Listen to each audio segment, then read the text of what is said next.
It's terrible of you to invite me on a day like this. Your mother would be saddened. But we won't be able to see each other for a while. And during this time, I can forget about sad things, right? On the day of the mother's funeral, peeking into the family waiting room, I saw my husband and sister entwined naked. Even if it's just for now, I'll help you forget your sorrow. I feel sorry for Nancy. Though I couldn't see their faces, I sensed a faint laughter in my sister's words. It's fine. She's strong. Besides, compared to Amy, she'll look ugly no matter how she cries. Hey, she's still my sister, you know. I couldn't forgive the quietly laughing pair and was about to open the sliding door with my smartphone in hand. But my hand stopped dead at the next words my sister uttered. Surely it's a lie, isn't it? I felt my anger, trembling hands, and the pounding of my heart all rapidly quiet down. I'll never forgive her. Just as when I came in, I quietly left the waiting room. I had no doubt about what I was about to do. Even if my sister's life ends, I won't care one bit. No matter what happens from now on, I'll never forgive my sister for the rest of my life. I'm Nancy, 25 years old. I work in product development at a cosmetics company, a job I've been interested in and find very fulfilling. Last year, I married my boyfriend of 4 years, Jason. We met as classmates in the university tennis club. Why did you choose this club, Nancy? There was another tennis club, wasn't there? Oh, I heard the other one focused more on drinking. I probably wouldn't get along with people who prefer that kind of thing. Plus, I just wanted to enjoy playing tennis. Really? Me too. I'm not naturally social, so I struggle with socializing. We happened to sit next to each other at the freshman orientation the year after we enrolled. Jason seemed nervous talking to women, and without an opportunity like that, we might not have spoken until graduation. It was rare for me to find someone who I got along so well. After that day, we started talking and playing tennis together, and eventually, our relationship developed. I was Jason's first girlfriend, and I had a feeling I understood why he hadn't had a girlfriend before. Jason, you're tall and not bad looking, so why don't you pay more attention to fashion? Huh? I'm just not interested in fashion. As long as I can wear it, anything's fine with me. I don't care what others say. Despite his anything goes attitude, Jason was honestly quite uncool. After we started dating, we went shopping together, and I even introduced him to my favorite hair salon to replace his self-cut hair. At over 180 centimeters tall, Jason instantly became a more presentable and handsome guy. Occasionally, there were girls who showed interest in Jason, but his introverted nature kept them at bay, and our relationship continued smoothly. About 2 years into my career working in a company, my husband proposed to me. At a restaurant overlooking the city lights, he casually took out the ring. Will you marry me? His proper way of proposing, against all odds, felt so genuine to him, and I was delighted. However, there was one concern I had about getting married: my 2 years older sister, Amy.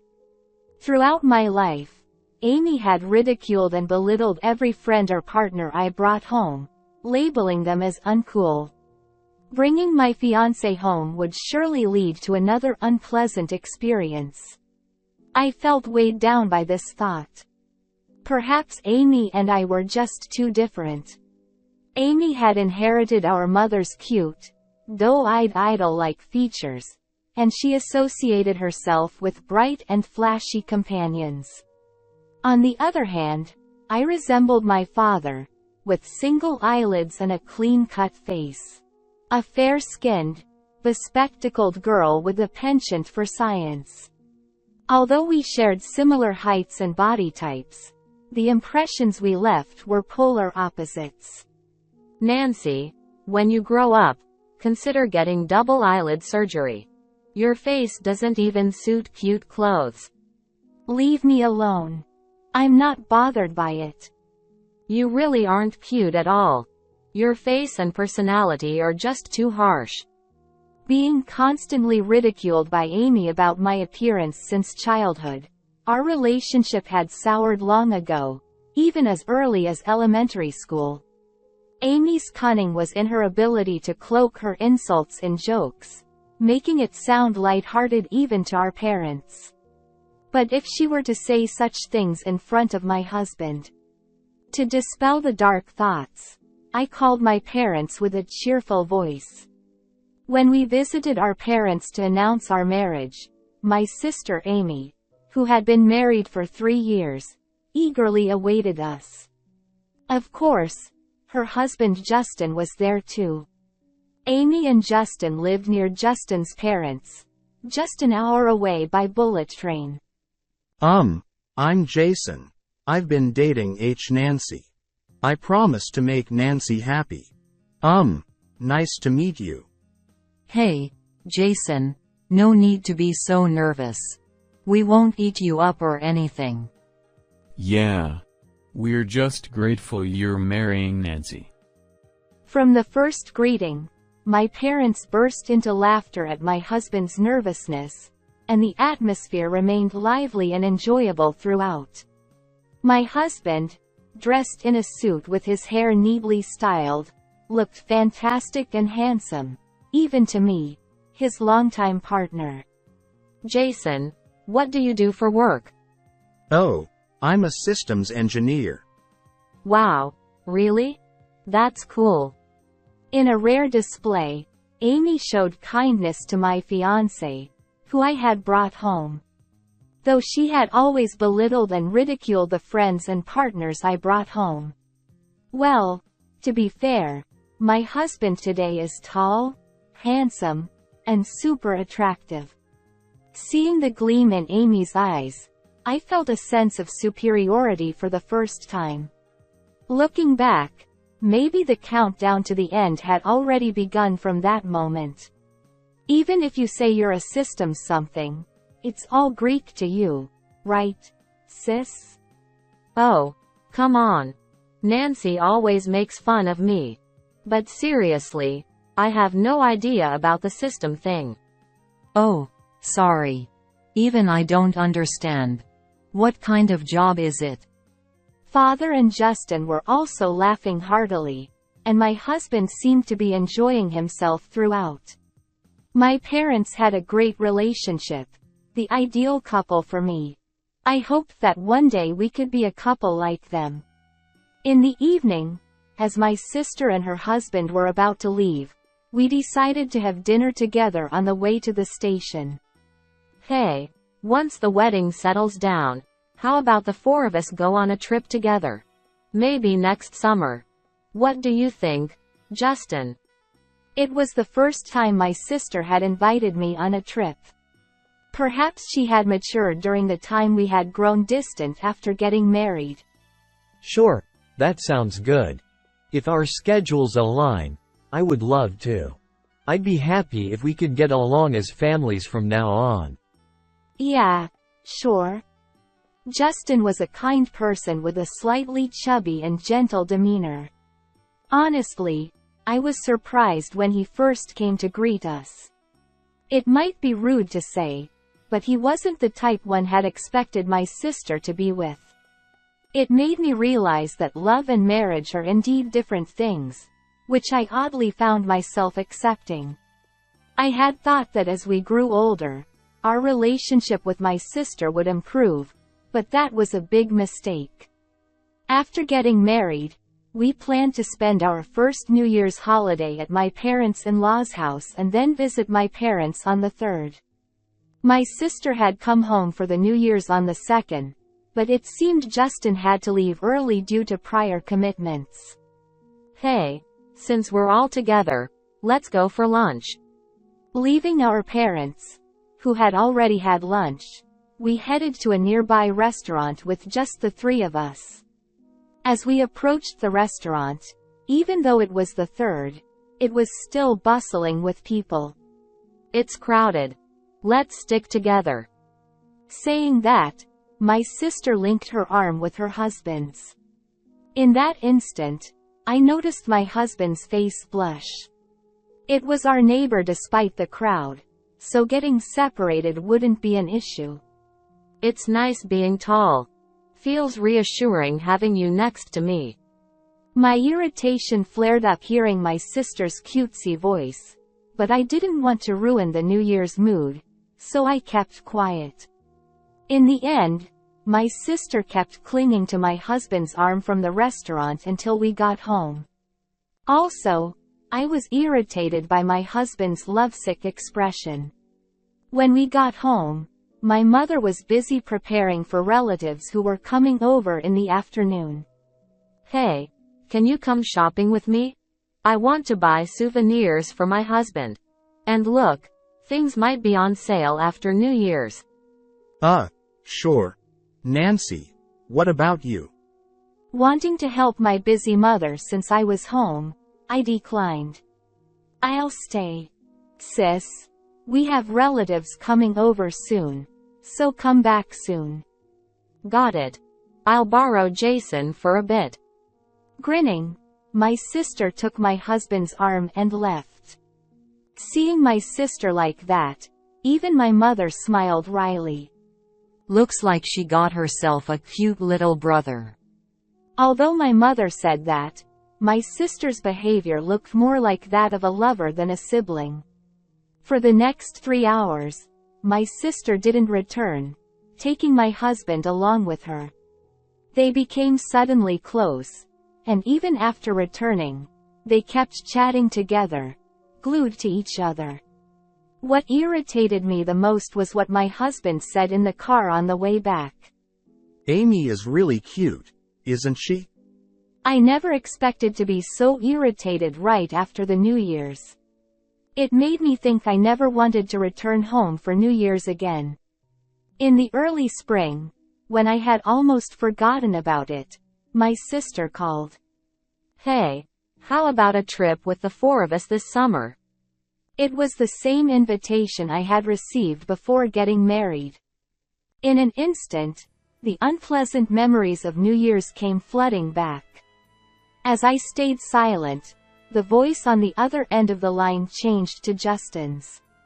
Since it's also a celebration for your marriage, I'll cover the travel expenses this time. Nancy, is there anywhere you'd like to go? Unable to refuse when Justin said that, we ended up going on an overnight hot trip. I believe my sister married Justin because he worked for a top-tier company. Yes, Justin is wealthy, including his family. They have no children yet, and despite being in their late 20s, my sister quit her job immediately after marriage and became a homemaker. Since I only have one younger sister, I'm so happy to have a cute little brother like Jason. I wonder if she thinks calling him a brother is some sort of excuse. During the trip, my sister held hands with my husband and linked arms with him. Justin, look. When I stand next to Jason, don't I look like a child? My sister, skipping around excitedly, and my troubled-looking husband walked ahead of my husband and me. When we arrived at the inn and wanted to relax, to my disbelief, my sister had booked a room for 4 people. In the evening, after drinking alcohol, she leaned on her husband, getting tipsy this time. What irritated me the most was how happy my husband looked. Hey, sis. Don't cling to Jason so much. It's disrespectful to Justin too. Oh, are you jealous? Nancy, you have your cute side too. Couples should get along like us, right, Justin? Though I wanted to yell, my sister was clinging to Justin too, displaying their closeness as a couple. My sister was a genius at making me irritated, and there was no other way to put it. When I expressed my dissatisfaction to my husband at home, I can't be rude to Nancy's big sister. It's really troublesome. He said, wearing a troubled yet slightly amused expression. There was a swirling mass of blackness, a murky feeling inside me that wouldn't dissipate easily. Now I clearly understand that women's intuition was at play, but back then, it wasn't so clear. My mother had an accident just over a year after we got married. I received a call from my father while at work. Your mother had an accident. She's in critical condition. His voice trembled on the other end of the line. Mother had gone on a trip with her close relative since yesterday. The relative, who was driving, also suffered severe injuries, including her chest. They had managed to return close by and were taken to a hospital in the city. To stay by my mother's side, my sister returned home to take care of things instead of my father. You must be worried, Nancy. I'll take care of things at home, so you can stay with your mother as much as possible. Thank you. Until my mother regains consciousness, I'll go to the hospital right after work. My husband's kindness and affection supported my anxious heart. I truly felt grateful for being married at that moment. However, 5 days later, our hopes were shattered. My mother passed away without regaining consciousness till the end. Why did she have to go before me? I wish I could have at least said thank you before leaving. Unable to accept reality, my father didn't cry out loud. He simply held my mother's hand quietly. His sorrowful demeanor prevented me from crying out loud as well. Instead, I quietly wiped away my tears. My sister wailed loudly beside me, seemingly crying for both of us. In place of my absent-minded father, I took charge of arranging the funeral. It was sudden, so we decided to have a small funeral with only close relatives at a nearby funeral home. After the wake the next day, my father, sister, my husband, and I stayed overnight at the funeral home to spend the last night with my mother. My sister's husband went home once and returned the next morning with his parents for the farewell ceremony. It still feels like a lie that she's gone. Yeah, she told us she'd bring back souvenirs from the trip just the other day. We spent the last night with my mother, being careful not to let the incense burn out. The bereaved family room where we stayed had a space with a sofa and a table upon opening the door, and there was a room in the back. Although there were 4 beds, my father wouldn't lie down. I feel kind of sick. Maybe it's because I haven't slept since yesterday. I'll go get some fresh air outside. Huh? It's dangerous to go out alone at this time of night. Nancy, I'll accompany Amy. Please take care of your father. Got it. Take care of my sister, please. That day, our family was the only one holding a wake at the funeral home.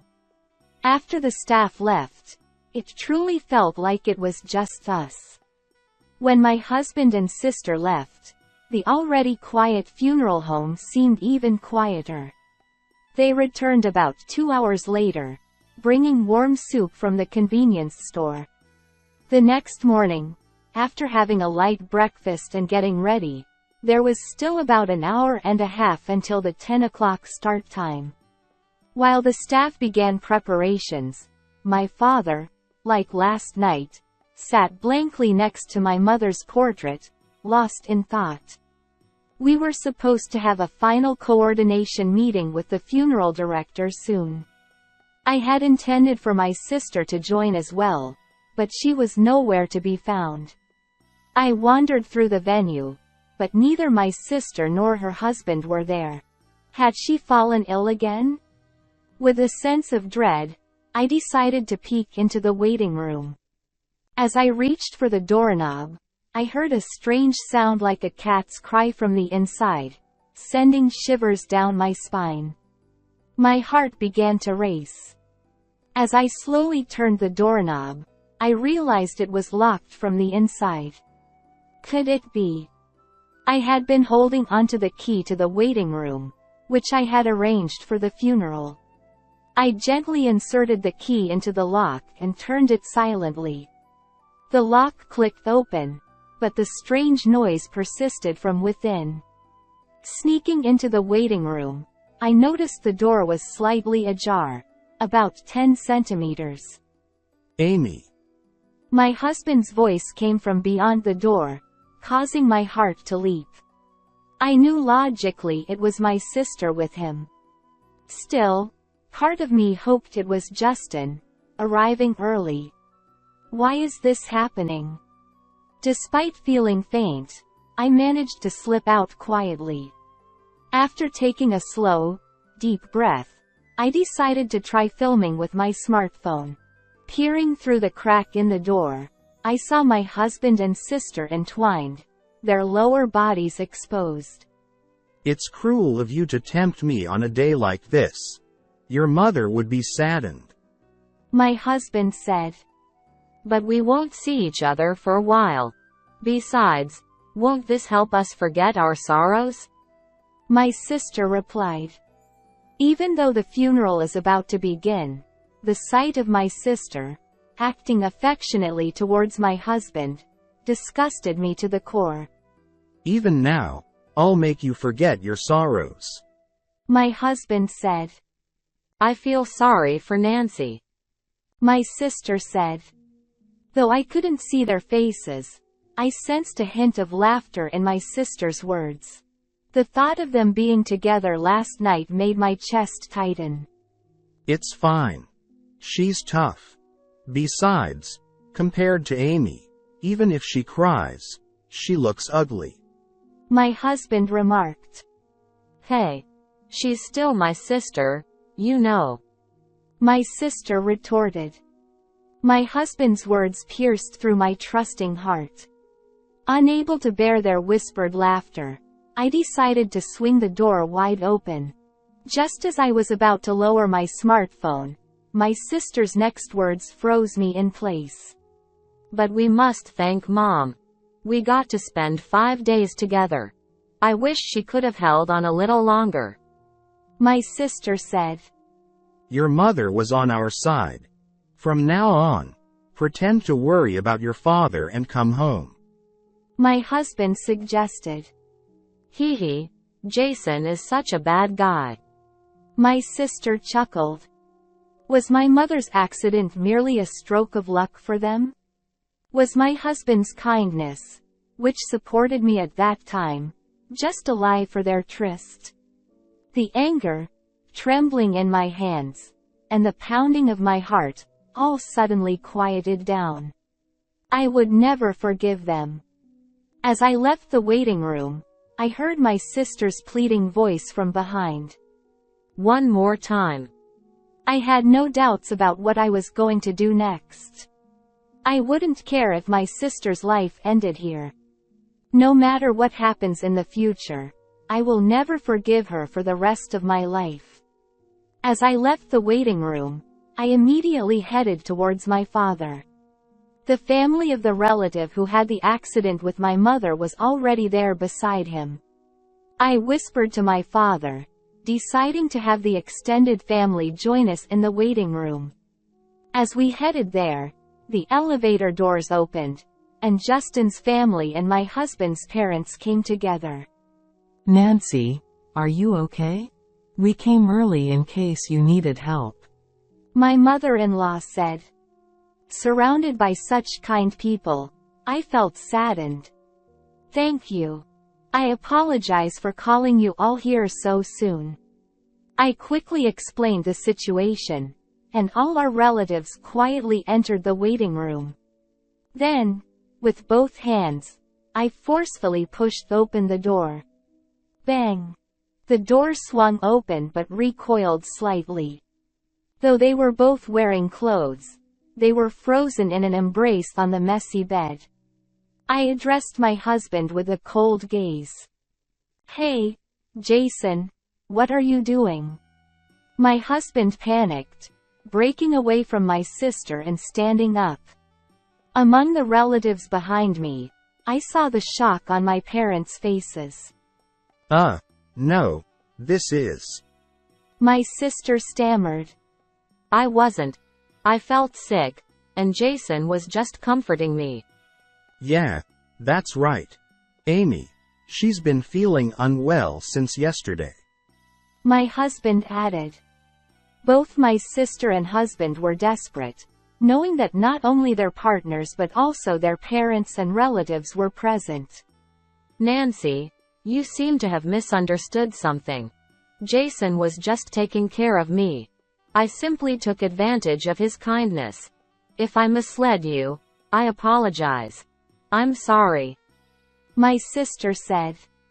Perhaps because they couldn't fully grasp the situation, everyone's brows furrowed in confusion. Even on the day of our mother's funeral, it seemed unbelievable to them that such a thing would happen. It's understandable that this situation could be misunderstood. But Nancy, surely you wouldn't cheat on such a day, right? My father-in-law's words were met with nods of agreement from Justin's parents. Seeing this, my sister's expression relaxed slightly. "I'm truly sorry. I see Jason as my dear little brother. Nancy must have been jealous of our close relationship and thought it was cheating," my sister explained, her lips curling up in confidence. My father, standing next to me, put his hand on my shoulder. "So, it's my misunderstanding." "Exactly. Who would do something like that on the day of our mother's funeral? That's absurd," my sister said, her face displaying a hint of relief. "Then explain this misunderstanding," I said, playing the video of the two of them entangled, with the sound of suppressed cat-like cries echoing. "Stop it. Nancy, stop it right now," my sister screamed. When I stopped the video, Justin rushed over from behind and grabbed my sister's collar forcefully. My sister's face turned pale instantly. "Justin, this isn't what it looks like. There's been a mistake. Nancy, please explain," my sister pleaded desperately, seeking help from me. I couldn't fathom why she thought I would help her. Since Justin turned his face towards us, I shrugged my shoulders. Heaving a big sigh, Justin released my sister's grip, although he must have wanted to hit her. "I've tolerated your selfishness before, but seducing your sister's husband crosses the line. Especially on the day of our mother's funeral? Despicable," Justin stated firmly. "Justin, it's not like that. I was shocked about Mom and lost my senses. I'm sorry. I'm sorry." "I'm done with you. Let's divorce." My sister collapsed weakly on the spot. At that moment, I pressed the play button on the video again. It was the scene I couldn't forgive. The conversation between my sister and my husband played out. "But we must thank Mom. We got to spend 5 days together. I wish she could have held on a little longer," my sister said. "Your mother was on our side. From now on, pretend to worry about your father and come home," my husband replied. I felt my father's hand, which was holding my shoulder, tighten. He let go of my shoulder and approached my sister in silence. With a swift motion, he slapped her across the face. And he slapped her face. Though it was a slap, my sister, who was sitting, was sent sprawling onto the floor. "What nonsense about being shocked and losing your senses. I won't allow someone like you to attend Mom's funeral. Get out now."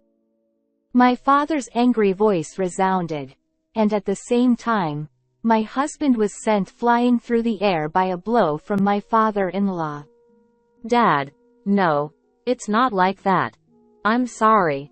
Please, forgive me. Please let me stay. I'll apologize to Mom. My sister cried and pleaded, but my father silenced her with another slap across the face. Sobbing and begging, my sister collapsed onto the bed, unable to articulate anything coherent. My husband kneeled beside her, also bowing in apology, but both were dragged outside by the relatives. Nancy, please, I was just invited by your sister. Help me. Incredibly, my husband reached out to me for help even at this moment. I felt nothing but disgust at his audacity. I coldly pushed him away with emotionless words. Don't touch me with your filthy hands. Anyone else have to leave? Shocked by my words, my husband stood there with his mouth half open, before being dragged away. From beyond the door, my sister's voice could be heard crying, "Mom." But no one paid attention as we all walked towards the funeral hall, leaving them behind. After that, my husband and I got divorced. With a swollen face from crying, my husband was forced by my parents-in-law to sign the divorce papers without any word. The settlement amount, exceeding the usual compensation, was paid in a lump sum by my in-laws without involving a lawyer. From now on, it seems that all his salary will be managed by his parents until the repayment to them is complete. My sister's marriage also ended immediately after that incident. She seemed unable to resist my father's words of not bringing any more shame upon the family. Having never heard my gentle father raise his voice, it must have been shocking for her to experience his anger. Although my father covered the settlement amount as a parental responsibility, he didn't allow my sister to return to our family home. The once leisurely life of my sister, who had been a carefree housewife living off Justin's money, changed drastically. To repay our father, she started working part-time during the day and taking on night shifts as well. I understand why she's working tirelessly, juggling both day and night jobs, to pay off the debt as quickly as possible. Right now, she doesn't know how else to apologize to our father. Despite her continuous attempts to contact me, I've been ignoring her calls and messages. She can't even apologize to our mother by offering prayers at the family altar or her resting place, as she hasn't been informed about it. This is probably the hardest punishment for her. We want her to live with regret for the rest of her life, knowing that we won't forgive her. As for me, I've returned to our family home and am spending peaceful days with my father. Lately, visiting places filled with memories of my mother seems to bring solace to him. Even after our mother's passing, my parents remain the ideal couple to me. While I'm dedicated to my work now, I hope to find a wonderful partner someday. This is Linda, the narrator for today's reading. Well, what can I say about the story? Her sister and her husband are just the worst, aren't they? I mean, there are some things in this world that sorry just can't fix, you know?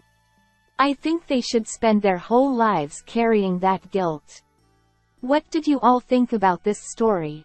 Feel free to share your thoughts in the comments section.